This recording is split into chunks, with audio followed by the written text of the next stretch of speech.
I had been a nurse for over a decade. Night shifts were routine. The quiet of the hospital at night was familiar.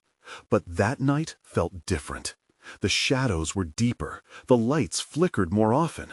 I couldn't shake the feeling that it was my final night. I was in a barely used wing. The room was cold, more than usual. Maybe my tired mind was playing tricks. While I adjusted the IV, I heard faint scratching sounds coming from beyond the door. I thought it was just the old pipes groaning. I brushed it off. But as the night wore on, that scratching turned into whispers. They wrapped around me like a chill. The hours passed, and something strange caught my eye. Drawings appeared on the white wall. They were crude and twisted figures. When I looked at them, they seemed to shift. I stared, feeling uneasy. They weren't random shapes. They looked almost human. Hands reaching out, faces twisted in agony. My heart raced. Maybe I was just overtired? My patient began to mumble. At first, I couldn't make out the words. It was a mix of fear and confusion. He suddenly pointed at the drawings. I felt a breath hitch in my throat. Was he seeing something I couldn't? I didn't want to admit it, but I felt trapped in that room. Those whispers grew louder, right as the temperature dropped. I glanced at my watch. Where had the time gone? Cold sweat formed on my brow. Suddenly, my patient shouted, "Leave! They want you to leave!"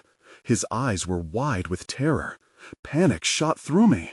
I turned away, trying to calm myself. When I looked back at the wall, the figures had changed. They seemed closer, more defined. I squeezed my eyes shut, trying to shake off the exhaustion. When I opened them again, I gasped. One of the figures reached for me. Its fingers were long and grotesque. I knew my shift would end soon, but dread washed over me like a tidal wave. I looked back at my patient, but he stared blankly at the wall. My stomach twisted. Were those drawings real? Were they a product of my stress? Or something worse? Then I heard the scratching again, louder, closer. I took a step back, my heart racing. Darkness crept closer. I turned to run, but my patient whispered something chilling. "Why are you still here?" That stopped me cold. I felt lightheaded. I looked back at the drawings, but I couldn't tell what was real anymore. The whispers became a chorus. I felt fingers trailing down my spine, like a pulse in the quiet. Each breath became heavier. I wanted to escape. I needed to escape. My legs wouldn't move. It was like the room had become a trap, and I was the prey. The scratching grew frantic. The air felt thick. I turned once more, my heart pounding. I was far from alone, and I had no idea how it had become this way. I couldn't breathe. Panic flooded my chest, but my feet remained glued to the cold floor. The drawings on the wall loomed larger, more pronounced. I felt as if they were pulling at me, reaching out, begging for recognition. Then I heard the scratching again, louder, closer. I took a step back, my heart racing. Darkness crept closer. I turned to run, but my patient whispered something chilling. "Why are you still here?" That stopped me cold. I felt lightheaded. I looked back at the drawings, but I couldn't tell what was real anymore. The whispers became a chorus. I felt fingers trailing down my spine, like a pulse in the quiet. Each breath became heavier. I wanted to escape. I needed to escape. My legs wouldn't move. It was like the room had become a trap, and I was the prey. The scratching grew frantic. The air felt thick. I turned once more, my heart pounding. I was far from alone, and I had no idea how it had become this way. I couldn't breathe. Panic flooded my chest, but my feet remained glued to the cold floor. The drawings on the wall loomed larger, more pronounced. I felt as if they were pulling at me, reaching out, begging for recognition. Suddenly, the scratching intensified, like something scraping against the metal doorframe outside. It felt alive. I forced my legs to move, but not toward the door. I rushed toward the darkened window. The glass was cool under my palms, and I peered into the night. No stars, no moon, just blackness, an absence that felt all-consuming. I turned away, my back pressed against the wall, heart racing. I didn't know what I was looking for, but I felt it was closing in around me. The whispers shifted again.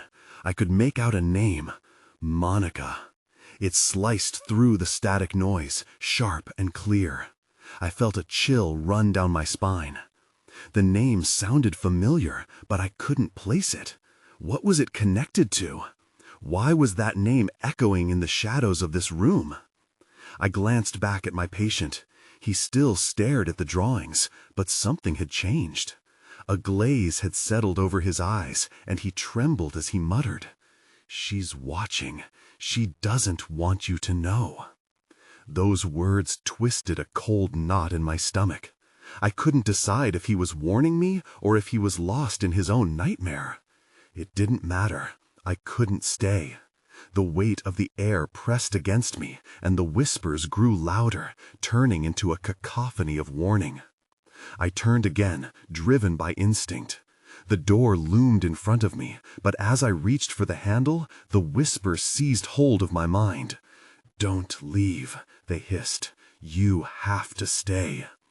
That's when the lights flickered wildly again, plunging the room into deep shadows. The moment they dimmed, I saw the drawings shimmer.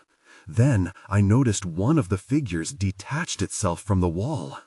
It slithered forward, its long limbs too flexible, too wrong. I stumbled back, my hands digging into the wall, heart hammering in my chest. "Who are you?" I cried out, my voice trembling. The figure paused, its grotesque face tilting as if considering my question. A chill washed over me as I realized I could recognize the contours of its features. It looked like Mónica, a version of her I had never seen. Her eyes were hollow, and her mouth stretched into a chilling grin. Something shattered inside me. I turned to flee, but as I took a step, I felt a hand grip my wrist. I spun around to find my patient, his face a mask of terror, but his grip was surprisingly strong. "You can't leave," he shouted. "You don't understand. She'll take you too." A rush of confusion swept over me. My mind raced. Mónica? Who was she? What did he mean? Why was I never told about this? Then everything went dark. The lights cut out completely, plunging me into a terrifying void. I could hear my pulse pounding in my ears. The figure seemed to be closing in. I couldn't see, couldn't breathe. I felt the weight of despair blossom in the darkness. Suddenly, a low growl broke through the silence. It was coming for me. I couldn't tell if it was in my head or something right next to me. I felt trapped, surrounded by shadows, with nowhere to run. The thought of what might happen next gripped me with cold fear. And then the whispers stopped. A dreadful silence followed, only broken by the slow, deliberate sound of breathing in the dark. Someone or something was not far from me. The darkness pressed in on me like a thick fog. I couldn't tell where I was or what lay around me. All I could feel was the sharp grip of panic tightening around my chest. My heart raced as I stood there, overwhelmed by the heavy silence and the strange breathing that seemed to echo around the room. "Hello?" I managed to choke out, my voice sounding small and weak. The breathing continued, low and deliberate, but there was no answer. I strained to hear anything beyond that sound. The scratching from before was gone, replaced by an eerie stillness. My mind swirled, filled with questions. Where was Mónica, really? And who was the figure that looked like her? Just as I was about to turn back toward the door, the lights flickered back on, revealing the scene before me. The room appeared unchanged, but something in the air felt different, charged and thick, as if something had shifted. My patient still stood there, his eyes darting around as if he expected to see something right beside him. "You need to listen to me," he said, urgency tinging his voice. "If you don't understand her, she'll take you too." "What does that even mean?" I shot back, frustration mixing with fear. I couldn't shake the vision of that figure, Monica's twisted version, from my mind. Who is she? A loud crash interrupted us. A nearby shelf tipped over, rattling against the floor. My stomach turned with dread, and I instinctively moved closer to my patient. I needed his strength. The whispers, now quieter but still simmering beneath the surface, danced through my thoughts. Monica, Monica. The name felt like a puzzle piece, desperately trying to fit somewhere it didn't belong. "She was one of us," he rasped, "but she's not anymore. She was taken." His face twisted with a mixture of remorse and terror. "We tried to save her, but she led us here." "Where's here?" I pressed, my eyes searching his for answers. The shadows began to deepen again, creeping back toward us as if they were alive. "It's a trap," he continued, his grip on my arm tightening. "We need to leave before she arrives." That name, Monica, filled my mind again, the sounds of her whispers now taking form. I turned to look at the drawings on the wall. Each line seemed to pulse as if breathing with life. I understood now. They weren't just art. They were a story, a warning from the past. Her story. But Monica was still a mystery to me. I could see her face in every drawing, yet I couldn't figure out who she was or why any of it mattered. The realization twisted my gut. The low growl echoed again, louder this time, cutting through my uncertainty like a knife. I hadn't imagined it. It was real. My heart raced anew, and I shook my head, casting aside my fear as fuel for survival. "Where do we go?" I demanded. "Out," he urged, pulling me toward the door. But even as we moved, I could sense something more.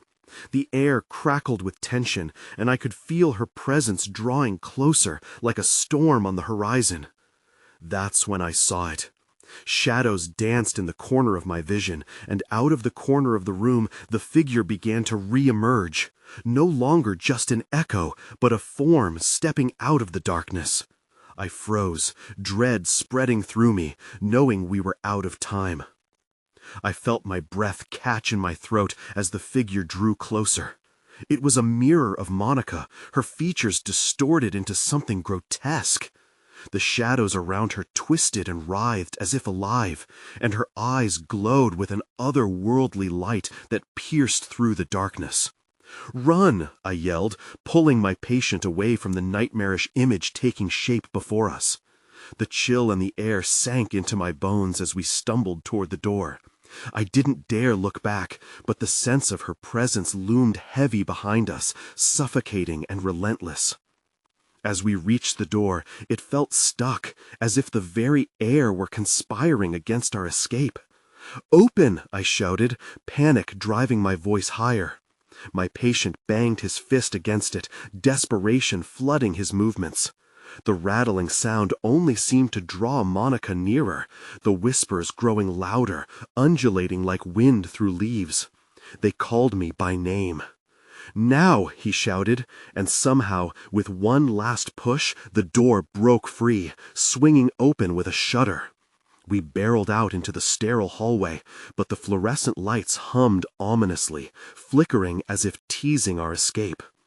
Then I saw it, a trail of drawings, just like the ones inside the room, plastered on the walls. Each one depicted chilling scenes of what looked like a struggle, the same figure I'd seen in the dark, tormenting shadows of previous victims who appeared inexplicably trapped. I skidded to a halt, gripping my patient's arm to keep him from pushing onward. "What is this?" I gasped, my eyes scanning the images.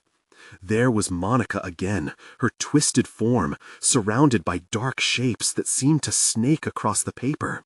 It felt wrong, like a puzzle stretching beyond the confines of reality. "They're warnings," he breathed. "Each one tells a story. If she gets you—" A sudden crash echoed from the room we had just escaped. The lights flickered violently, and the air felt electric, as though it were charged with her fury. We needed to move. I forced my feet to carry me down the hallway, pulling my patient with me. But the distance grew unnaturally long, the walls closing in, whispering dark secrets that twisted my thoughts. Mónica was more than a memory. She was alive and hunting. Then I stopped. The floor ahead was gaping open, revealing a deep, dark shaft. Stale air wafted toward us, smelling of mold and decay. "No," I gasped, backing away, but the shadows wriggled beneath, beckoning me with a sinister promise. "No time," he shouted, urgency blending into desperation. "We can't let her catch us." We turned back, scanning for another exit, but the hallway now branched out into more twisted paths. Each direction was filled with shadows that twitched and shifted as though sentient. The growling pierced the silence again, this time distinctly purring from behind us. We were trapped. Just as I felt my hope flicker out, something caught my eye out of the darkness. Another drawing, clearer than the rest. My heart raced as I moved toward it, trying to decipher its message. What new horror was awaiting us? But as I approached, the walls seemed to pulse, and a low whisper carried a single word that sent chills down my spine. "Stay." I jerked back, and as the darkness swelled around me, I realized I had unwittingly stepped into her web. I stumbled backward, my heart racing as I felt the oppressive tension thicken around me. My patient yanked at my arm. "We have to go," he insisted, pulling me away from the drawing and the whispering shadows. "Which way?" I shouted, my voice tinged with fear. The hallway twisted like a labyrinth, every turn feeling like a trap. We had no time to waste, yet every direction promised an unwelcoming darkness. "Down that way," he pointed, urgency in his eyes. I followed his lead, breaking into a sprint. The air felt charged, weighted with dread. Behind us, the growling escalated, a deep, primitive sound that seemed to resonate through the floor. A door loomed at the end of the corridor. It was a heavy wooden thing, aged and cracked, standing out against the sterile environment. "Here!" I shouted, lunging toward it. But a terrible chill swept through the air, and the door rattled as if it had a life of its own, refusing to budge. "Help me!" My patient slammed his shoulder against the door. I joined him, the two of us pushing with every ounce of strength. The growl was closer now, relentless, claws scraping against the tiles. My breath came in ragged gasps as I felt the sharp taste of fear. With a final, desperate shove, the door creaked open. We stumbled inside, crashing against the wooden frame. It smelled of mildew and something burnt, a stark contrast to the sterile hall. I shut the door behind us, barely making it secure, before I spun around to survey our surroundings. We were in what appeared to be an old storage room. Shelves lined the walls, cluttered with dusty medical supplies and long-expired medications. A single flickering bulb hung from the ceiling, casting weak light. I felt a moment of relief, for now it was quiet. But my sense of calm was short-lived. On one of the shelves, I noticed something shiny, an old rusting key. I moved toward it, drawn in by curiosity. As I reached for the key, I felt a wave of dread wash over me. It trembled, vibrating with an energy I couldn't understand. "What is it?" my patient asked, taking a step closer. I hesitated, then picked up the key. The metal felt cold against my palm, almost pulsating. "I think this might unlock something," I said, testing my grip. "Unlock what?" he pressed, glancing nervously at the door we had just closed. I could see panic fluttering in his eyes. I looked back at the heavy door. "Maybe a way out, but we have to be quick." But just then, the walls trembled again. Shadows seeped through the edges of the door, pulsing like a heartbeat. The growling had returned, louder, more threatening, accompanied by an unsettling voice I recognized. "Stay with me." My heart dropped. Mónica. She wasn't just a figment of the past, she was a reality we were being dragged into. I could almost feel her cold fingers around my throat. Frantically looking around, I saw an old, well-worn journal lying half-buried under some boxes. "Wait, I need to see this," I shouted, grabbing it without thinking. It felt like a lifeline amidst the chaos. As I flipped through the brittle pages, I realized it was filled with sketches, another series of Mónica's drawings. But this time, scrawled beneath them were desperate pleas and warnings. My breath hitched when I read the last line. "If you play her game, you can never go back." In that moment, I knew we had to make a choice. Behind the door loomed Mónica, seeking to ensnare us in her twisted world. But the key in my hand could be our only hope, or our grave mistake.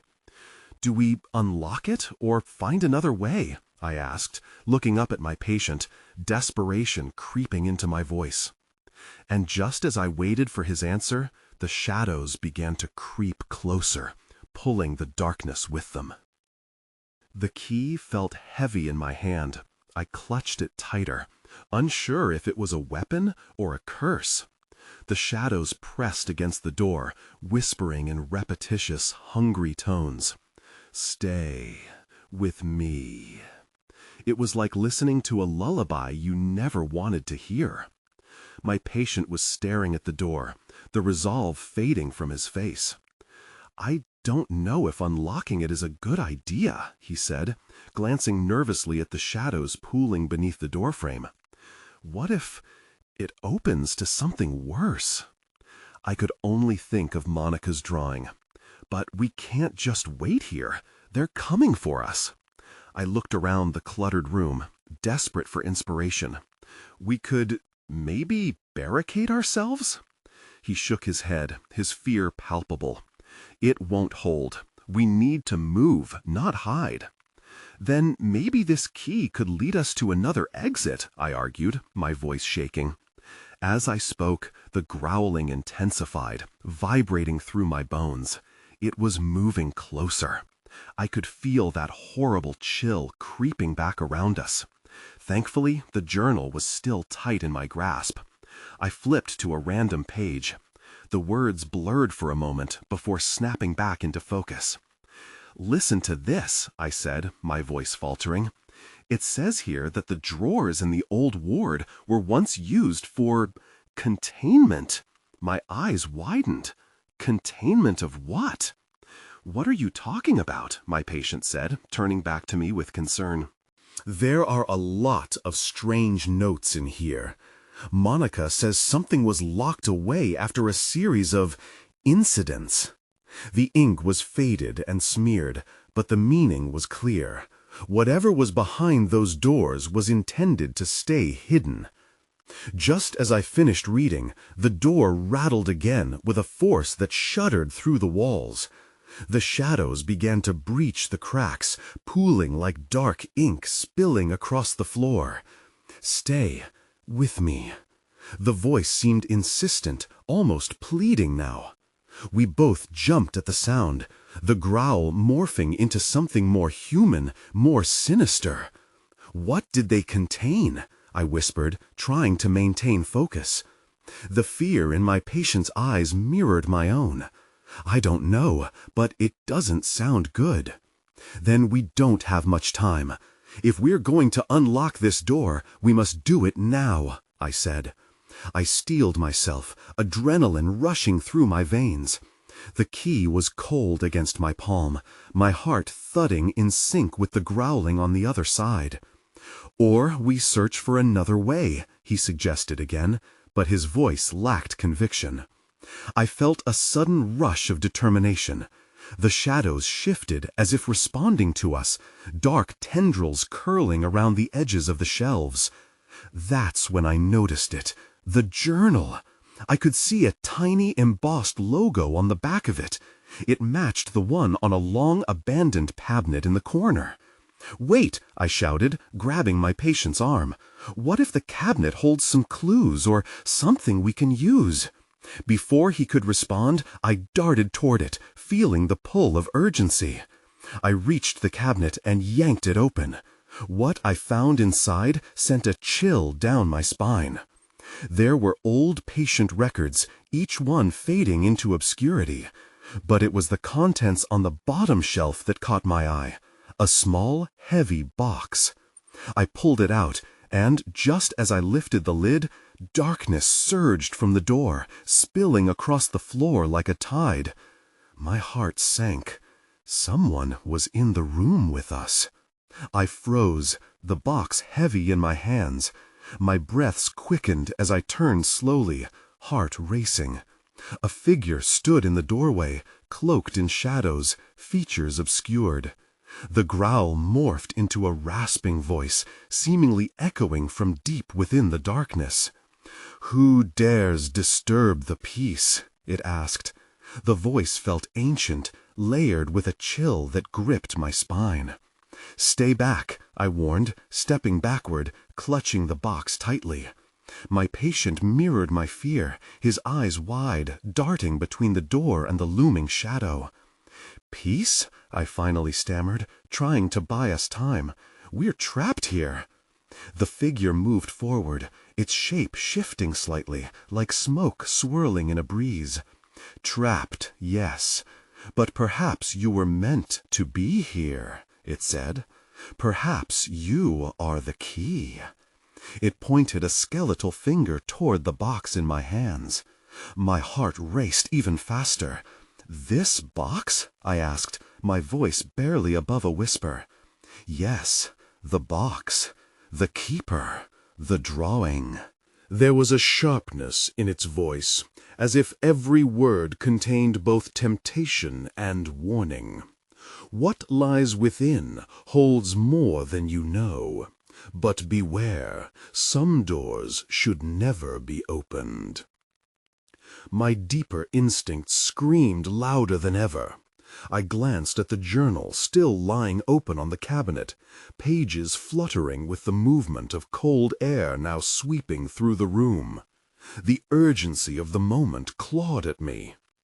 "Why is it so important?" I demanded, feeling more courage than I had moments ago.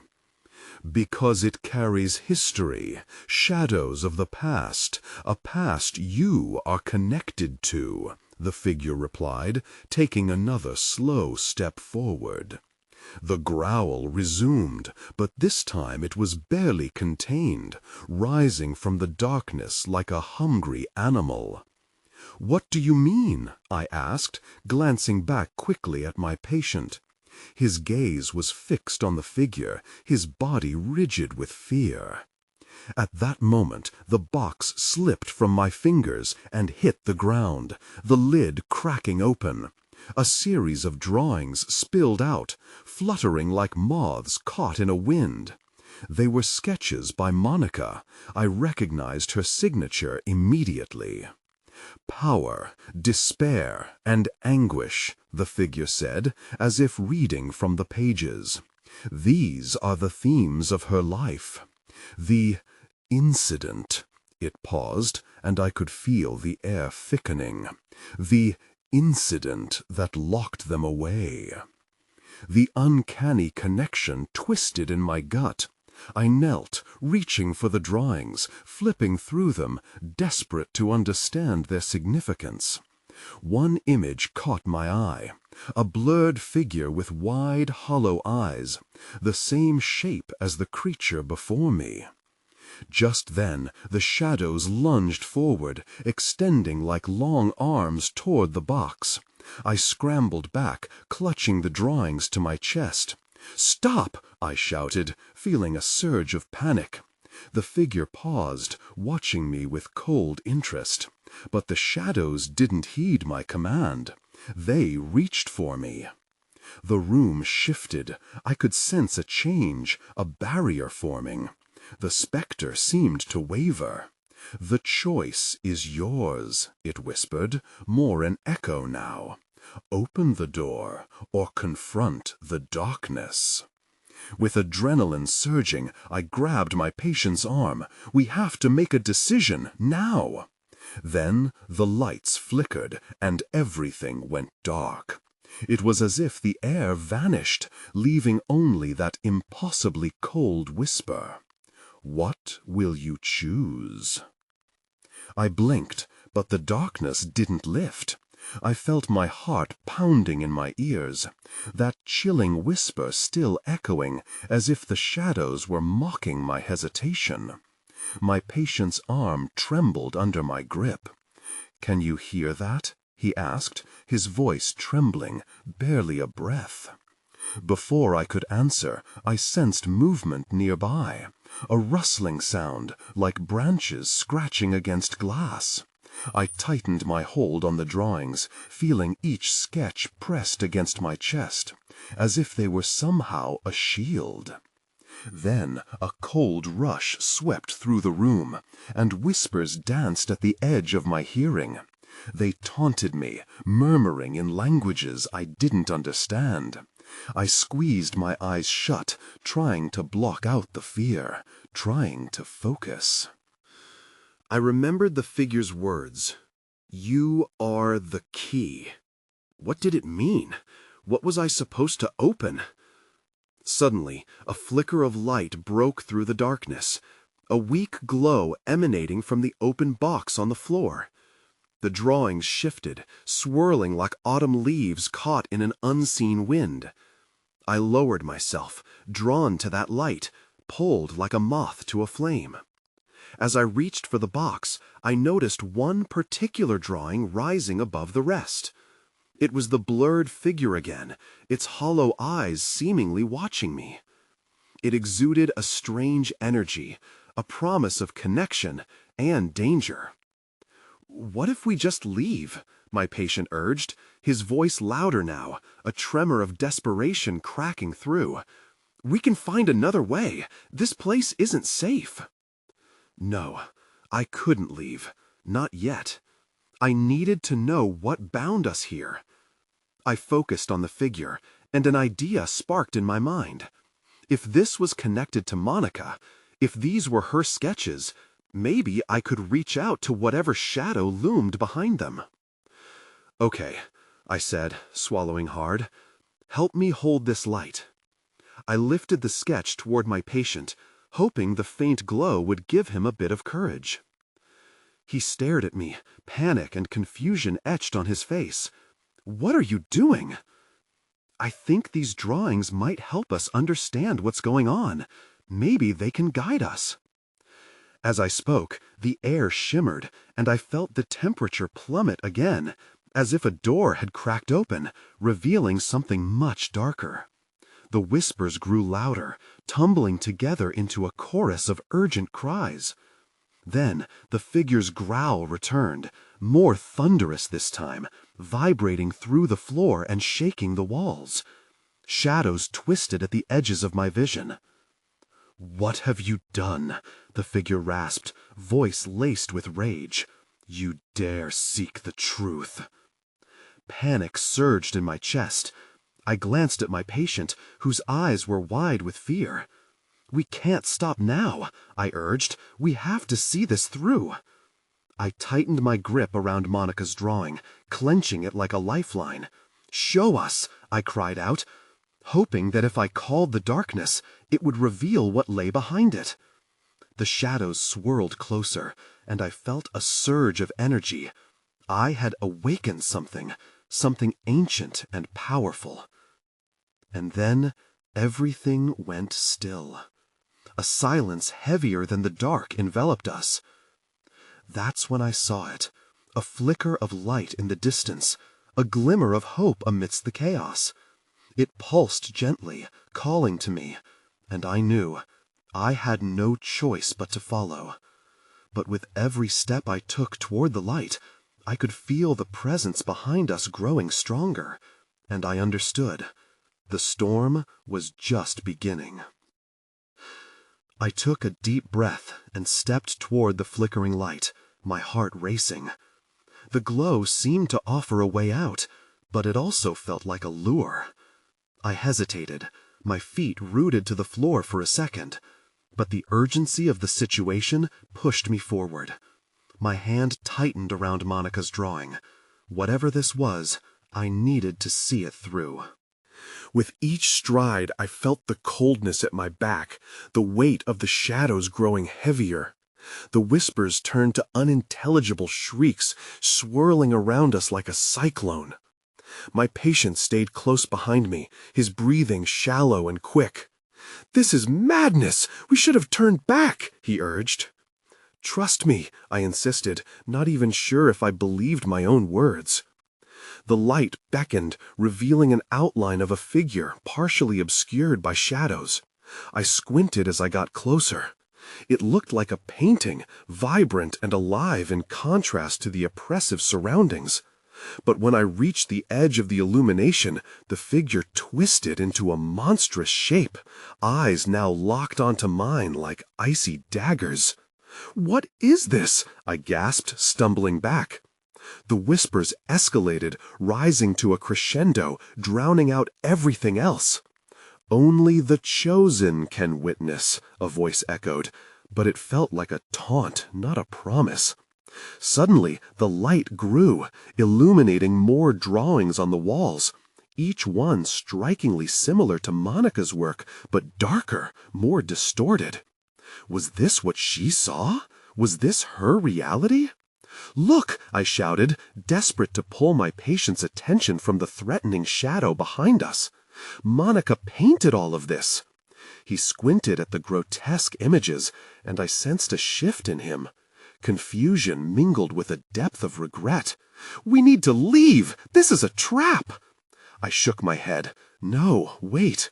What if these drawings can tell us something? What if they connect us to her?" The temperature dropped again, and with it came a feeling of dread. The shadows writhed, clamoring for my attention. I could sense something simmering beneath the surface, waiting for the right moment to strike. "Help me understand!" I shouted into the void. The figure in the drawing reacted, shifting, its mouth opening in a silent scream. Suddenly, the box at my feet erupted with energy, and a flash of blinding light filled the room. I raised my arms to shield my eyes. For a moment, I felt suspended in time, as if reality itself had paused. Then everything snapped back into focus. The shadows were closer now, their whispers screaming in a frantic jumble of voices. My heart raced as I turned to my patient, who looked pale, his expression a mixture of fear and determination. "We need to go now," he yelled, grabbing my arm. But just as we began to retreat, the light flickered again. It pulsed with a rhythm, and at its heart, a single image emerged. Monica's face, clear as day, her eyes pleading, her lips moving as if trying to speak. "Don't leave her!" I screamed, torn between the need to protect her and the encroaching darkness. I stepped forward, drawn to her image, desperate for answers. But then I heard it, the sound of something breaking through the shadows, coming for us with a fury that made the earth tremble.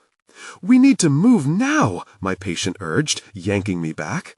It felt like an anchor dragging me away from the truth.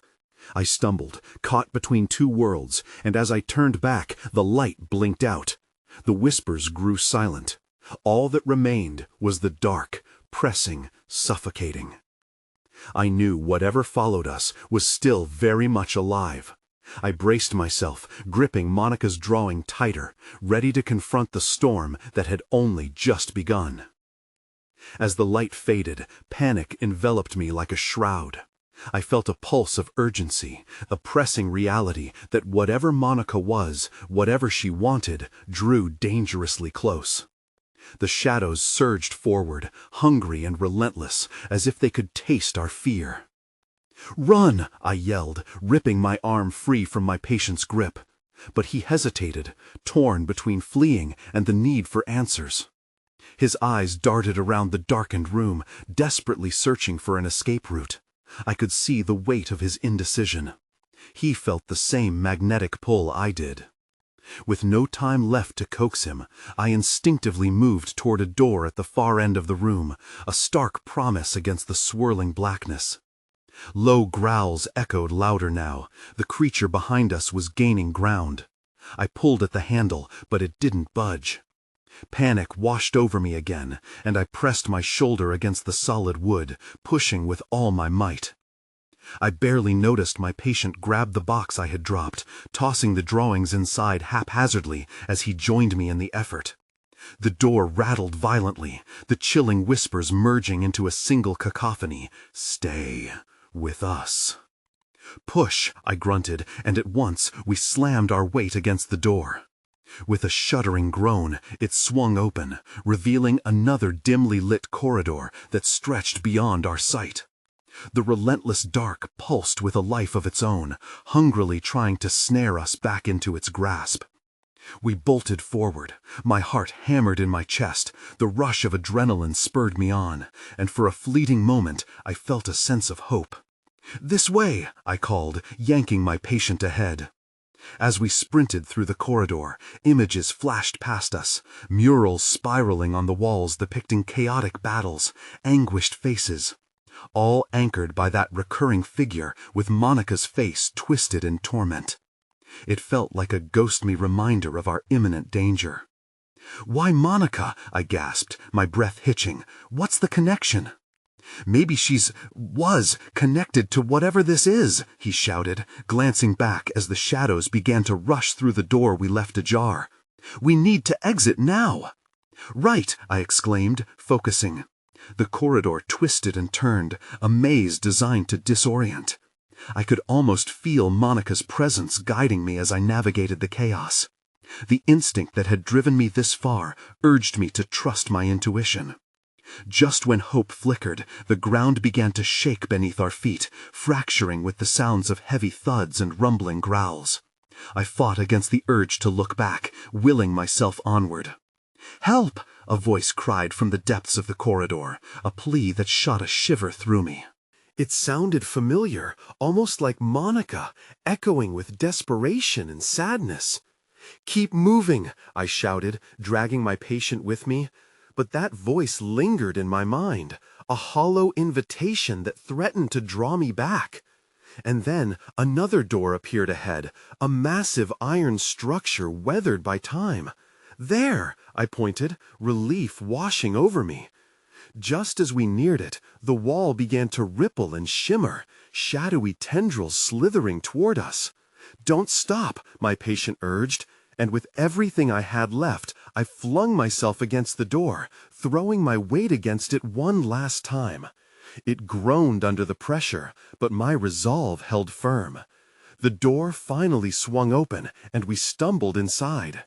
It was an empty room, filled with old hospital equipment, dusty curtains drawn tight against the light. The oppressive air hung thick around us as the door slammed shut behind me. A whimper bubbled up, and I hurriedly scanned the room, searching for any sign of a way out, but nothing felt safe. "What now?" my patient asked, panting, his fear eclipsing the darkness around us. I could still hear Monica's whisper carried on the tempests beyond the door. "Stay." Maybe, I trailed off, the realization clawing at me. Maybe Monica was one of those who tried to free someone trapped here. Maybe she was warning us. Suddenly, I spotted a small office desk in the corner, cluttered with old files. I dashed toward it, riffling through the stacks, hands trembling. "If there's anything about her, any clue," I murmured, flipping each folder open. And then I found it, a file labeled Monica Reyes. My heart raced as I opened it.